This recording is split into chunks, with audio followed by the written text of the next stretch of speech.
Welcome back to the PCW Wrestling channel, where today we're reviewing WWE Smackdown. Stay tuned for information over the course of the video about plans for Cesaro, a brand switch for Randy Orton, and why Bayley has been given the chance against Bianca Belair for her first Smackdown Women's Championship defense.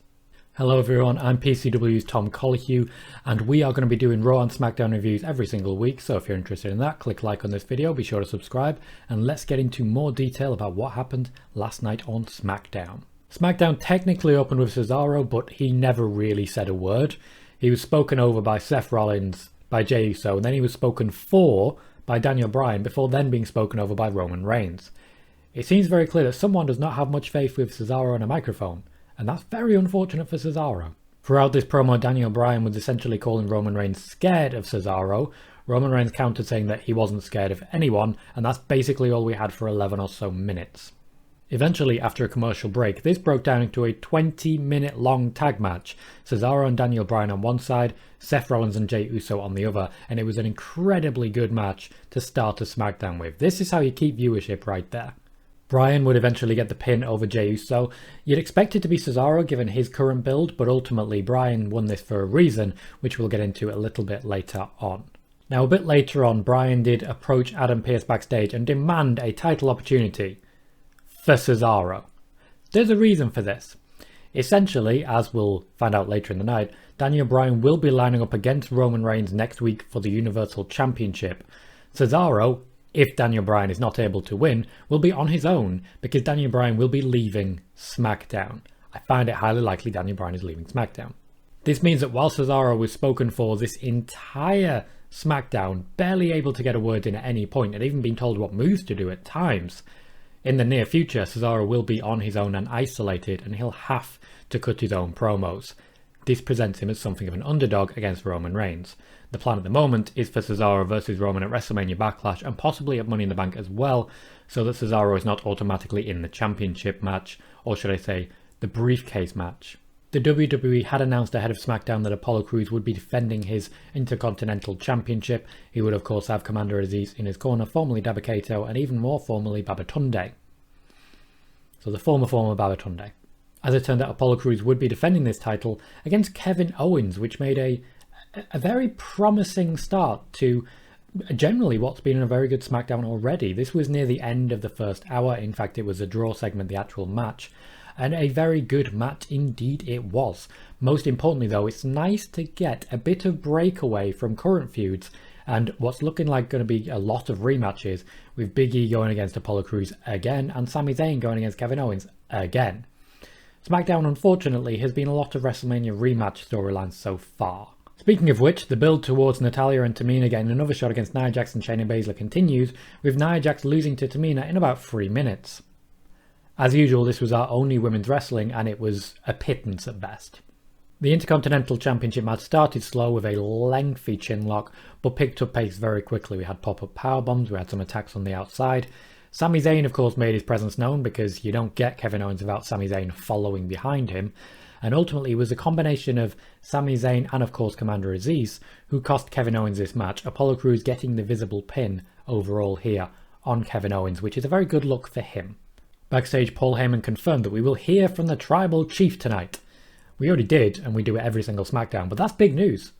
New backstage interviewer Megan Morant interviewed Apollo Crews, and this felt like a bit of a deer in the headlights moment, with Apollo Crews in full character being quite loud.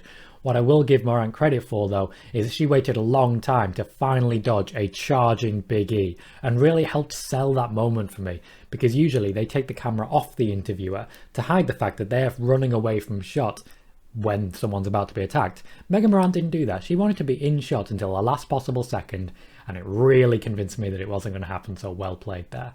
Big E did beat down Apollo Crews, and because of attacking someone backstage for no real reason, Big E got a championship shot next week on SmackDown. In a scene very reminiscent of Tales from the Crypt and Far Cry 5, Aleister Black started the introduction of his new character. We'll see several vignettes on this over the course of the next few weeks as Aleister Black reimposes himself on the WWE Universe. This essentially is down to some confusion over his character when he came up from NXT. Vince McMahon was in charge of several tweaks that were made to Aleister Black's character, but he essentially decided a full reboot was in order at this point. I have reported on this previously. I do have some immediate concerns with this change in gimmick. The storyline has to be about Aleister Black introducing himself, imposing himself, and essentially retelling his entire introduction. When you get to a superhero origin movie, the villains of the piece tend to be kind of unimportant, so anyone that Aleister Black feuds with for a few months at least is going to be very secondary in the grand scheme of things. I worry there aren't many people he can go up against who really fit that bill. Kevin Owens needs some recovery, Big E still has a lot of story to tell, but maybe someone will be moved over that he can work with very well. In story told almost entirely through speakerphone, we started with the tag team champions Robert Roode and Dolph Ziggler being interviewed about what they do next. They were interrupted by the Street Profits, who lost clean last week and probably shouldn't be there because of that, and however, they were all then interrupted by Bayley, who came in and said, no. So they all walked off and behaved. Bayley essentially mocked Bianca Belair, but she was interrupted, because you can't finish a promo in WWE, by a returning Montez Ford, who had Bianca Belair on speakerphone saying, oh, I'll be right there. She then cut a promo against Bayley, who said congratulations to her, then laughed and walked away. As build to a match goes, it was weird. Dominic and Rey Mysterio continued their feud of Otis and Chad Gable, this time pinning Chad Gable nice and clean to win their tag match. It looks like Dominic and Rey Mysterio will be next in line for the Smackdown Tag Team Championships, and for me, they'll be taking them. Finally, Cesaro and Daniel Bryan came down to the ring to call out Roman Reigns, and Roman Reigns did indeed answer. He ignored Cesaro almost entirely to challenge Daniel Bryan to a Universal Championship match, and if Daniel Bryan loses, he will be forced to leave Smackdown. Interestingly, over on the Raw side, this week Randy Orton said we will never see The Fiend again as long as Randy Orton is on Raw. This leads me to believe that we are going to see a straight swap and something of a mini shake-up, which would mean that Randy Orton is swapped for Daniel Bryan. I also suspect that Bayley will be getting moved to the other side and the other brand, but we'll have to see who is swapped back for her, because at the moment both women's divisions are really top-heavy with heels. On the Raw side, you have Charlotte, technically Rhea Ripley, Nia Jax and Shayna Baszler, and only one real face in Asuka. On the SmackDown side, you have only one real face in Bianca Belair, and then you have a heel Sasha Banks, Bayley and Carmella at that top level, before a pretty big gap between them and everybody else, who is mostly struggling in a tag division at the moment.